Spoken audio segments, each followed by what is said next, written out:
مولاي صل وسلم دائما أبدا على حبيبك خير الخلق كلهم مولاي صل وسلم دائما أبدا على حبيبك خير الخلق كلهم. Apakah kami mesti izin suami kalau pergi keluar rumah? Ya, kalau sampai tak izin suami, maka na'udzubillah, nusyuz, menjadi perempuan yang terlaknat. Izin keluar rumah, jangan sampai pakai celana training, jangan sampai pakai celana jin. Banyak anak SMP, anak SMA diganggu jin gara-gara celana jin itu dipakai.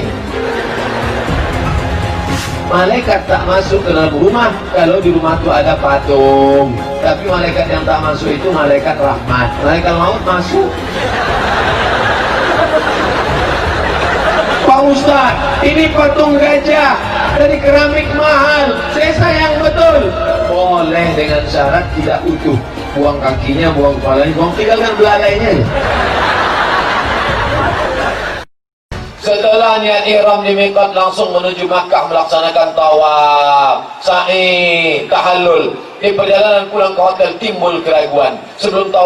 Sebelum tawaf ke kamar mandi, ragu kena najis kain ihram. Berhubung semakin besar keraguan, tawaf sa'i tahallul jam 2 pagi, ibadah tersebut diulang lagi. Tahallul yang dilakukan pada saat pertama, apakah wajib bayar dam? Bayar dam, karena sudah tahallul memotong rambut. Membayar damnya di mana? Lantai 3 Hotel Hilton. Ini lift naik ke atas Hotel Hilton, bayar. Kalau bisa bahasa Arab, bayar dam. Abu Ghadaf Adam. Kalau tak bisa,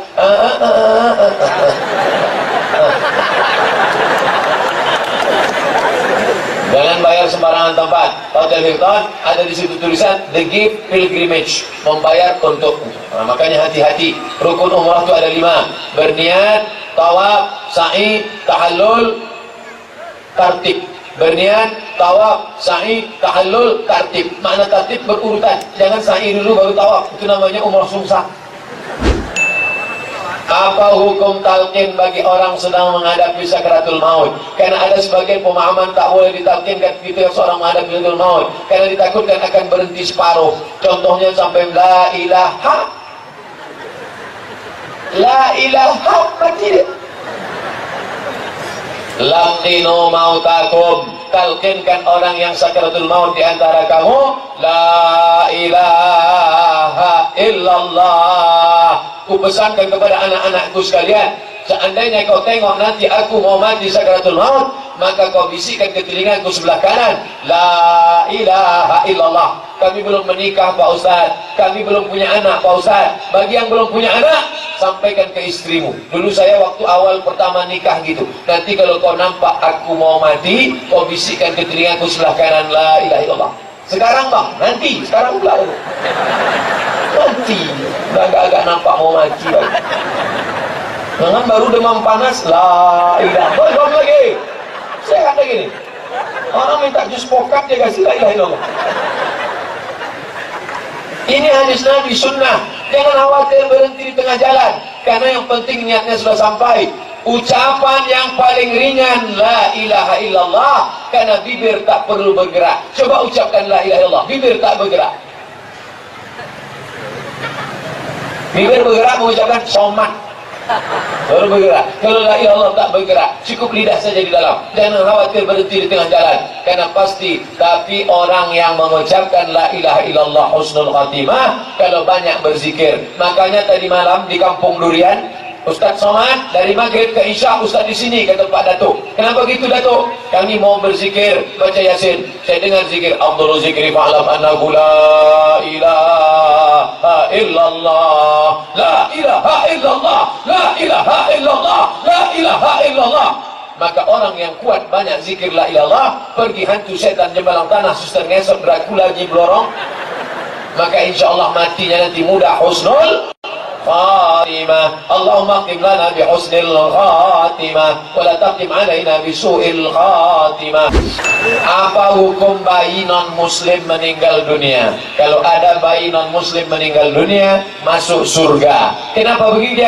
Karena bayi kecil itu sudah Islam sebelum masuk ke dalam rahim perut ibunya. Loh, Ya Islamnya di mana? Dulu di alam arwah. Sebelum masuk ke dalam perut emaknya, dia sudah Islam. Dikumpulkan Allah semua roh. Belum ada kuku, belum ada bulu, belum ada darah, belum ada tulang, belum ada sumsum. Semuanya ditanya Allah Ta'ala, Alastu bi rabbikum? Bukankah aku ni Tuhan kamu? Semuanya waktu itu menjawab, Bala syahidna. Ya, engkau adalah Tuhan kami. Maka kita sudah bersaksi sebelum masuk ke dalam perut ibu kita. Setelah itu kita pun proses dalam kandungan 40 hari dalam bentuk darah, 40 hari dalam bentuk air sperma, 40 hari dalam bentuk darah, 40 hari dalam bentuk daging, 40 hari, 40 hari, 40 hari, 120 hari. Kemudian datang malaikat membawa roh yang sudah ready Islam tadi masuk ke dalam perut.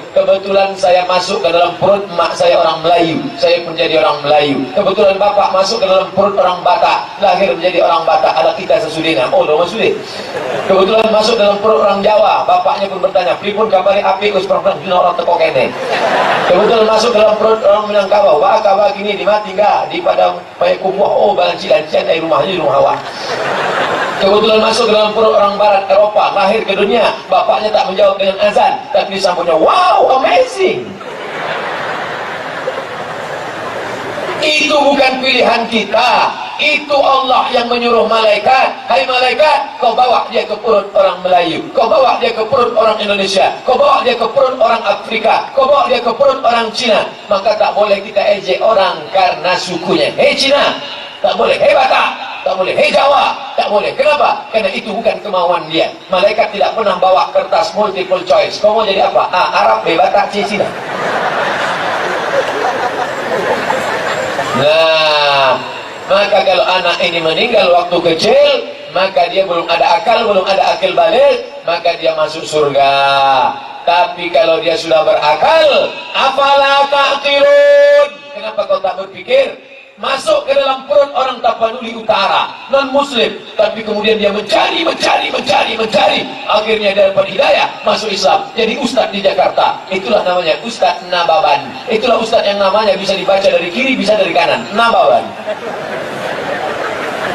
Masuk ke dalam perut orang Sulawesi Utara, non muslim, menjadi pendeta, doktor, menjadi rektor sekolah teologi, mencari, masuk Islam. Itulah dia Ustadz Yahya Walone. Masuk ke dalam perut orang Cina dari Sumatera Selatan, Palembang, tapi akhirnya dia mencari, berdebat selama 9 jam, akhirnya dapat hidayah, masuk Islam. Itulah dia jadi Ustadz Felix Xiao Haya Cincai. Mudah-mudahan anak-anak kita akidahnya kuat karena dia tinggal di Aceh Tamiang, amin. Masyarakatnya agamis religius, amin. Dan banyak pula pondok pesantren tahfiz Quran. Jangan sampai ayam mati di lumbung padi. Kenapa? Karena tidak diberikan sekolah agama yang baik. Bengkak biji mata ibu itu gara-gara melepas anak. Saya dengan Ustaz Fadil Rahmi 4 tahun di Mesir tak pernah pulang. Dari Aceh ke Mesir, dari Riau ke Mesir, berapa negara itu panjang. Ini ada ibu-ibu mau nangis. Anak ibu sekolah di mana? Di Banda Aceh. La ilaha illallah. Kami 4 tahun tak jumpa orang tua kami.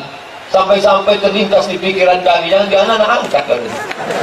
Setelah pulang baru saya tanya mak saya, mak, aku ini anak angkat apa anak kandung? Anak kandung lah. Kenapa mak kirim aku jauh betul sampai ke Mesir? Supaya kau jadi orang. Kalau kau letak di celah ketiak jadi hantu. Maka aku kirim kau jauh-jauh.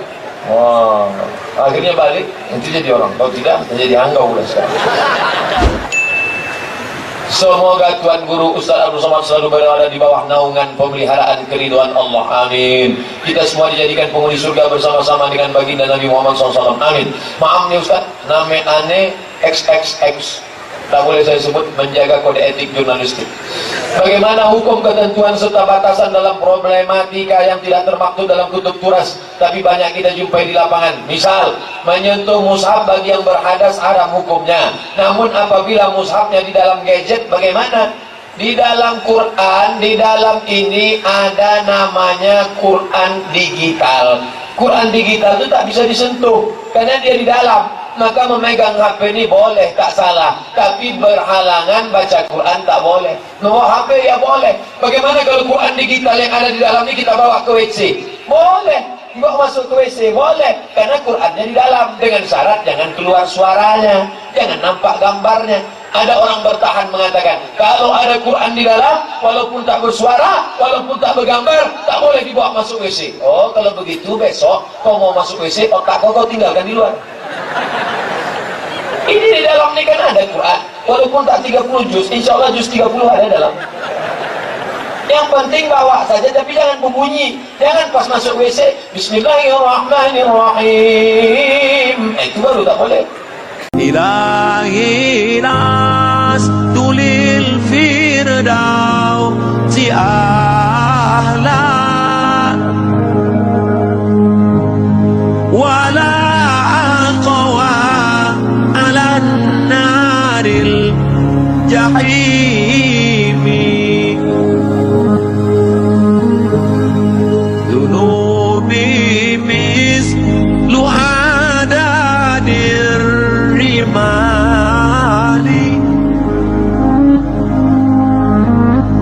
فإنك غافر الذنب العظيم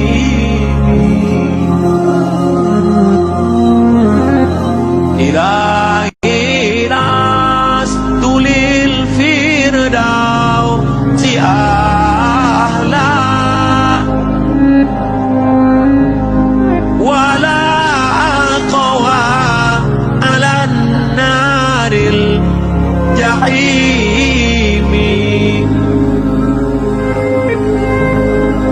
Jangan lupa subscribe, like, and share.